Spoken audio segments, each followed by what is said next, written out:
Puri, Sri Avinash Singh, Sri Ravinder.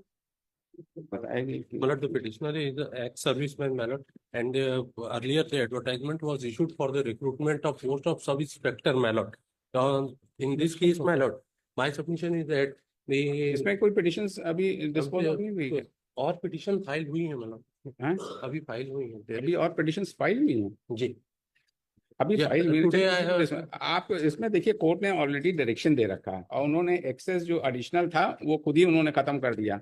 39% additional जो वो था 30% जो एडिशनल वुमेन कैंडिडेट्स के लिए था उन्होंने उसको कॉश कर दिया। अब इससे बढ़िया ऑर्डर क्या हो सकता है? नहीं, मेरा आर्गुमेंट दूसरे पॉइंट पे, Malad, द क्या? Petitioner was ex serviceman, Malad, और एक्स सर्विसमैन के लिए 10% पोस्ट रिजर्व थे और 10% पोस्ट का रिजर्वेशन का जो है वो हॉरिजॉन्टल और कंपार्टमेंट वाइज होना था। स्टेट ने कहा कि हमने उसका कंप्लायंस किया है, जो कॉन्ट्ररी टू द रिकॉर्ड है, Malad, kindly see the result, ऐसा है देखो रिजल्ट ऑफ स्टेट का रिप्लाई देखेंगे, Malad, स्टेट के रिप्लाई में ये क्लियर है, पैरा नंबर 20 में स्टेट ने कहा, Malad, kindly see the reply off state, para number 20, कि हमने उसका कंप्लायंस किया है, horizontal and compartment wise reservation को फॉलो किया है। जबकि रिजल्ट जो कहता है, एग्जिबिट P1 मैंने फाइल किया पिटीशन के साथ में, उसमें SC ST कैटेगरी जो उसमें जाने थे वो कैटेगरी वाइज उनको जनरल में लिया गया है। मतलब देयर इज अ रूल। बताइए क्या कहना है स्टेट साहब, क्या दिखा रहे हैं? Compartment wise horizontal and compartment wise reservations, your lordship. तो इन पैराग्राफ 20 और आप सिलेक्शन प्रोसेस में अपीयर किए थे क्या आप लोग? हाँ, ये अपीयर तो हुए।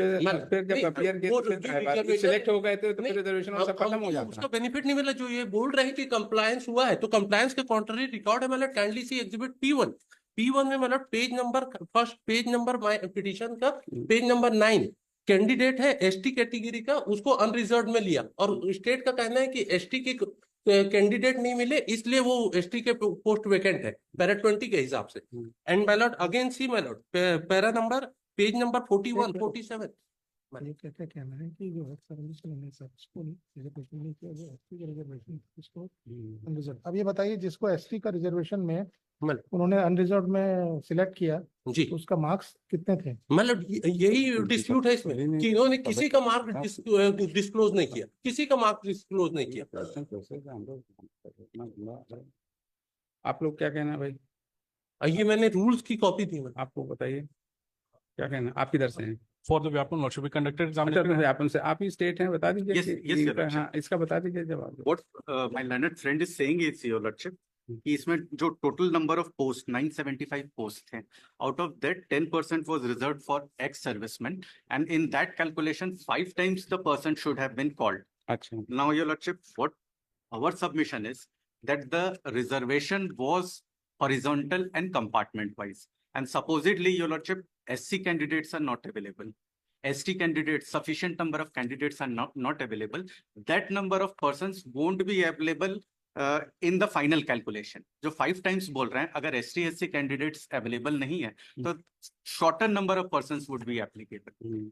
ये तो आप तो पार्टिसिपेट कर चुके थे, आपको ये क्या- कर चुके हैं, हाँ, और आप अनसक्सेसफुल हुए तो वो कैंडिडेट उस पे वो तो नहीं चला। and his calculation is simply based on total number of posts हाँ हाँ instead of compartment wise reservations. Malad, in reservation also, Malad, kindly see, इन्हीं का रिप्लाई देख लेंगे, Malad, पैरा 20 का रिप्लाई में ये कहते हैं कि 100 SC के कैंडिडेट और ST के कैंडिडेट हमको नहीं मिले, जबकि रिजल्ट जो फाइनल रिजल्ट डिक्लेयर हुआ है उसमें SC और ST के कैंडिडेट को जनरल में लिया गया अनरिजर्व कैटेगरी में। ठीक। और इसमें जो Malad, my submission is that, Malad, वो रिप्लाई में रूल्स जो बना है, रिक्रूटमेंट रूल्स में है इनिशियल स्टेज पे कि उसको 5 टाइम्स इन रिटर्न एग्जामिनेशन में डिसमिस्ड। चलिए हटाइए, मार हटाइए, चलिए।